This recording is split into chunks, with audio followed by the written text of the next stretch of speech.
Halo adik-adik, selamat datang di channel Ayo Sekolah Fisika bersama saya Misteri FM. Pada video pembelajaran kali ini kita akan belajar materi fisika pada fluidostatis tentang tegangan permukaan, gaya kohesi dan adhesi, dan usaha oleh gaya tegang permukaan. Mungkin kita pernah mengamati seekor nyamuk yang bisa terapung di permukaan air, ataupun pernah mencoba mengapungkan silet, sebuah jarum jahit atau paperclip di permukaan air. Jika diletakkan dengan hati-hati seperti yang ditunjukkan, paperclip bisa terapung di permukaan air. Walaupun menurut hukum Archimedes, keduanya harus tenggelam karena massa jenis nyamuk dan paperclip lebih besar dari massa jenis air. Lalu apa yang menahan nyamuk dan paperclip ini sehingga tidak tenggelam tidak tenggelam di dalam cairan atau fluida? Gejala ini disebut dengan tegangan permukaan pada fluida. Ada beberapa peristiwa yang menunjukkan adanya tegangan permukaan pada fluida adalah bentuk air ketika berada di permukaan daun, ataupun tetesan-tetesan air yang keluar dari pipet berbentuk bola, atau bentuk raksa berbentuk bola-bola kecil ketika berada di permukaan kaca. Tegangan permukaan ini disebabkan oleh adanya gaya antar molekul. Gaya tarik atau tolakan yang bekerja antar molekul dikenal sebagai gaya antar molekul. Sifat dari gaya antar molekul ini adalah elektromagnetik. Gaya tarik antar molekul dapat diklasifikasikan menjadi dua jenis, yaitu gaya kohesi dan gaya adhesi. Gaya kohesi merupakan gaya tarik-menarik antar molekul yang sejenis atau partikel yang sejenis, sedangkan gaya adhesi adalah gaya tarik-menarik antar molekul atau partikel yang tidak sejenis. Tegangan permukaan pada fluida berhubungan dengan gaya tegang pada fluida. Gaya tegang ini berasal dari gaya kohesi, menunjukkan adanya gaya kohesi pada molekul A di dalam fluida dan molekul B di permukaannya. Molekul A mengalami gaya kohesi dengan molekul-molekul tetangganya dari segala arah, sehingga gaya-gaya yang bekerja pada molekul A saling menghilangkan. Maka resultan gaya pada molekul A itu sama dengan 0, atau molekul A berada dalam keseimbangan. Tetapi molekul B tidak dalam keadaan seimbang karena molekul B hanya mengalami kohesi dari molekul di bawah dan di sampingnya, seperti yang ditunjukkan pada gambar. Maka resultan gaya pada molekul B berarah ke dalam fluida. Jadi resultan gayanya tidak sama dengan 0.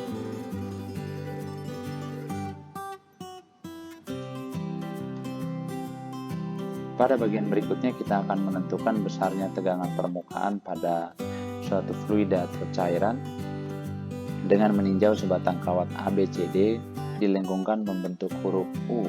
Kawat ini dihubungkan dengan kawat PQ yang panjangnya L seperti yang ditunjukkan. Susunan kawat ini kemudian dimasukkan dalam larutan sabun sehingga terbentuk suatu selaput tipis pada persegi HB PQ. Lapisan sabun atau gaya tegang permukaan akan menarik kawat PQ ke atas. Untuk mengimbanginya, kita harus memberikan gaya ke arah bawah. Jika F sama dengan gaya yang kita berikan ditambah dengan berat kawat PQ, maka dalam keadaan seimbang, gaya tegang permukaan itu sama dengan F. Tegangan permukaan disimbolkan dengan gamma itu sama dengan gaya tegang permukaan per satuan panjang kawat, itu L. Atau kita bisa tuliskan gamma sama dengan F per L. Ini untuk selaput air. Karena selaput sabun mempunyai dua permukaan seperti yang ditunjukkan, ketika gaya tegang ini menarik kawat, maka terbentuklah dua selaput sabun. Maka tegangan permukaan untuk selaput sabun itu besarnya sama dengan F per 2L. Arti fisis tegangan permukaan menyatakan bahwa gaya yang bekerja pada suatu garis pada permukaan cairan atau fluida yang mempunyai panjang satu satuan dengan arah tegak lurus garis ini. Satuan tegangan permukaan adalah Newton per meter, ini dalam satuan SI, dan dalam CGS itu dinyatakan dalam Dyne per centimeter. Dan dimensi dari tegangan permukaan adalah M kali T pangkat minus 2. Ketika kita mengatakan tegangan permukaan suatu cairan sabun 50 Dyne per centimeter, artinya gaya yang bekerja pada tiap sentimeter panjang lapisan sabun adalah 50 Dyne. Untuk melihat lebih jauh lagi arti fisik tegangan permukaan, misalkan sebuah kawat peki yang diregangkan ke bawah sejauh delta X melawan tegangan permukaan. Usaha yang akan dilakukan untuk meregangkan selaput ini melawan gaya tegang permukaan adalah W sama dengan gaya dikali perpindahan. Karena gamma sama dengan gaya per L, maka gayanya sama dengan gamma kali L. Maka W-nya sama dengan gamma kali L kali delta X.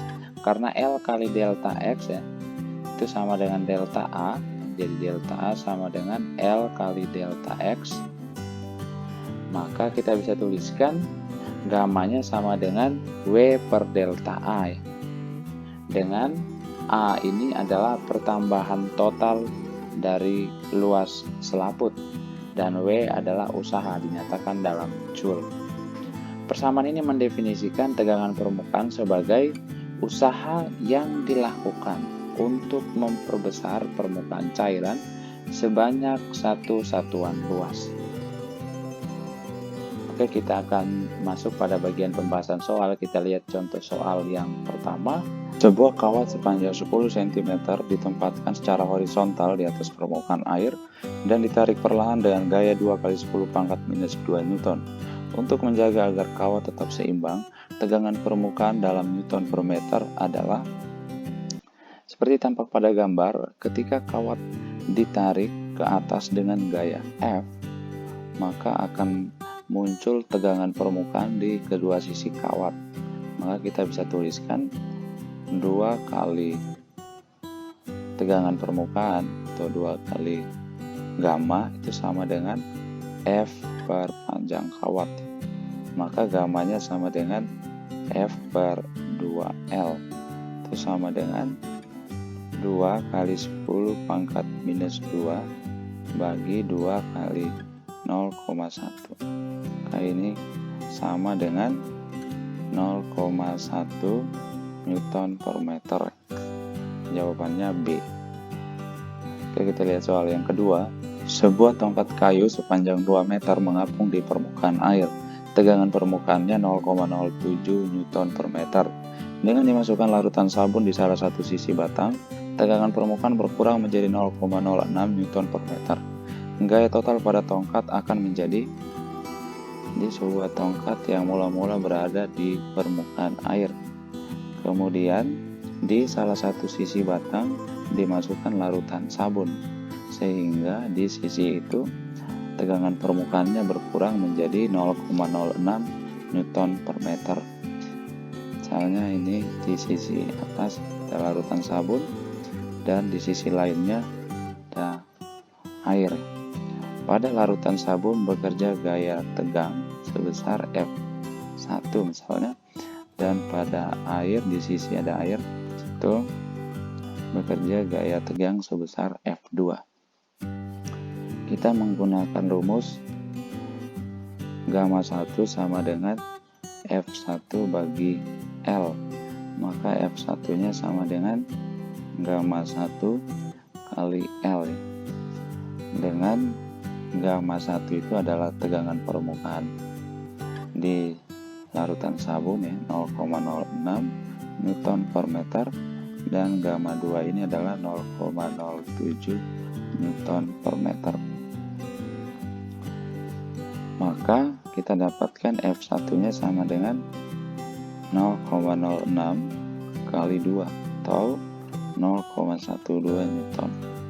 Sedangkan gamma 2 itu sama dengan F2 per L, maka F2 nya sama dengan gamma 2 kali L, sama dengan 0,07 kali 2, itu sama dengan 0,14 Newton. Maka resultan gaya atau total gaya yang bekerja pada batang itu sama dengan F2 kurang F1, sama dengan 0,14 dikurang 0,12 atau sama dengan 0,02 Newton.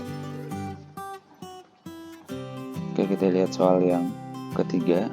Setetes air 0,05 cm kubik terjepit di antara dua plat kaca dan menyebar ke area seluas 40 cm pangkat 2. Jika tegangan permukaan air 70 dyne per cm, maka gaya yang diperlukan untuk memisahkan plat kaca satu sama lain adalah, misalnya dua plat kaca, di dalamnya terjepit setetes air. Ini air. Misalnya kedua plat kaca ini berjarak D satu sama lain. Maka untuk memisahkan kedua plat ini, kita perlukan gaya F untuk melawan gaya tegang yang arahnya ke dalam fluida atau ke dalam air sebesar F pada kedua kaca. Maka kita bisa tuliskan 2 gamma, karena itu ada dua kaca, berarti ada dua permukaan. 2 gamma sama dengan usaha untuk memisahkan kedua kawat dibagi dengan luas area menyebarnya air ya, delta A. Maka 2 gamma sama dengan F kali D bagi delta A. Berarti kita bisa tuliskan F sama dengan 2 gamma kali delta A bagi D. Misalnya kita kalikan dengan delta A bagi delta A. Maka kita dapatkan F sama dengan 2 kali gamma kali delta A pangkat 2 bagi V. V ini adalah volume, karena D kali delta A itu adalah volume ya. Jadi D kali delta A ini sama dengan volume, yaitu V. Maka dari hubungan ini kita bisa dapatkan gaya yang diperlukan untuk memisahkan kedua kaca adalah F sama dengan 2 kali gammanya 70 dyne per cm dikali delta A nya adalah 40 cm pangkat 2 dibagi dengan 0,05 cm kubik ya. Maka ini sama dengan 44,8 kali 10 pangkat 5 dyne, atau F nya sama dengan 44,8 Newton, karena 1 Newton itu sama dengan 10 pangkat 5 dyne. Jawabannya B. Oke, kita lihat soal yang keempat. Bahan kawat memiliki massa jenis 1,4 gram per cm kubik. Agar tidak dibasahi oleh cairan dengan tegangan permukaan 44 dyne per cm, maka jari-jari maksimum dari kawat yang dapat mengapung di permukaan cairan tersebut adalah, pada soal diketahui massa jenis dari kawat 1,4 gram per cm kubik. Tegangan permukaan cairan itu 44 dyne per cm dan gravitasi 9,8 meter per second pangkat 2 atau 980 cm per second pangkat 2. Kawat berada di permukaan cairan tersebut seperti yang ditunjukkan pada gambar. Maka kita bisa tuliskan dalam keadaan seimbang, gaya F sama dengan berat dari kawat ya, Gaya F sama dengan berat dari kawat. Dengan W ini sama dengan berat kawat, yaitu sama dengan massa kawat dikali gravitasi, atau massa itu kan sama dengan rho kali volume kali gravitasi. Karena volume kawat kita bisa tuliskan sebagai pi R pangkat 2 kali panjang kawat L, maka ini sama dengan rho kali pi R pangkat 2 kali L. L ini panjang kawat dikali gravitasi. Untuk mendapatkan F itu kita peroleh dengan menggunakan rumus gamma sama dengan F per 2L.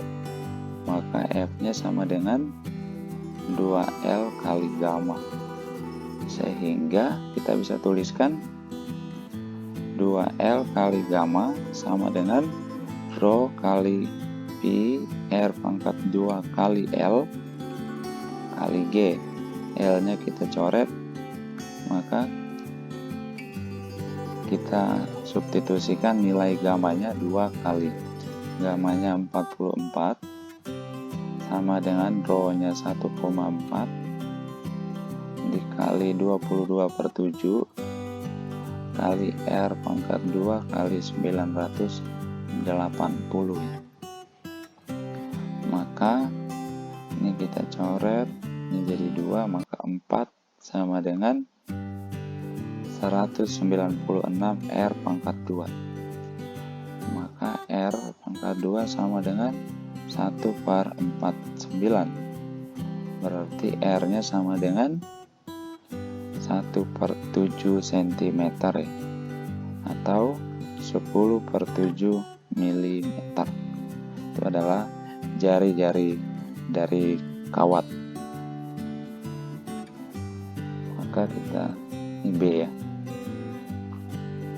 Oke, kita lihat soal yang ke-5. Gaya yang diperlukan untuk menarik plat melingkar dengan radius 5 cm dari permukaan air yang tegangan permukaannya 75 Dyn per cm adalah, pada soal diketahui gamanya 75 Dyn per cm dan radius atau jari-jari itu 5 cm. Seperti yang ditunjukkan pada gambar, plat melingkar tersebut dengan L-nya adalah keliling ya, keliling plat, maka sama dengan pi 2 pi R. Maka kita bisa tuliskan gamma sama dengan F per L atau F per 2 pi R. Maka F-nya sama dengan 2 pi R kali gamma, itu sama dengan 2 pi kali R-nya 5 dikali gamanya 75 ya. Maka kita dapatkan F-nya sama dengan 750 pi Dyn. Jadi jawabannya D. Oke, kita lihat soal yang ke-6. Lapisan air terbentuk di antara dua kabel paralel lurus dengan panjang 10 cm, masing-masing dipisahkan 0,5 cm. Jika pemisahan kedua kabel meningkat 1 mm sambil tetap mempertahankan posisinya, besar usaha yang dilakukan adalah, pada soal diketahui seperti yang ditunjukkan pada gambar, X-nya itu sama dengan 1 mm atau 10 pangkat minus 3 meter, dan gamma dari air adalah 7,2 kali 10 pangkat minus 2 Newton per meter. Karena ada dua permukaan kabel, maka kita bisa tuliskan 2 gamma sama dengan W per delta A. Maka W-nya sama dengan 2 gamma kali delta A, sama dengan 2 gamma kali A-nya itu adalah panjang kawat dikali dengan X. maka W-nya sama dengan 2 kali 7,2 kali 10 pangkat minus 2 dikali L-nya 0,1 meter, ini L, dikali X-nya 10 pangkat minus 3 meter. Ini W-nya sekitar 1,44 kali 10 pangkat minus 5 Joule. Oke, jawabannya B.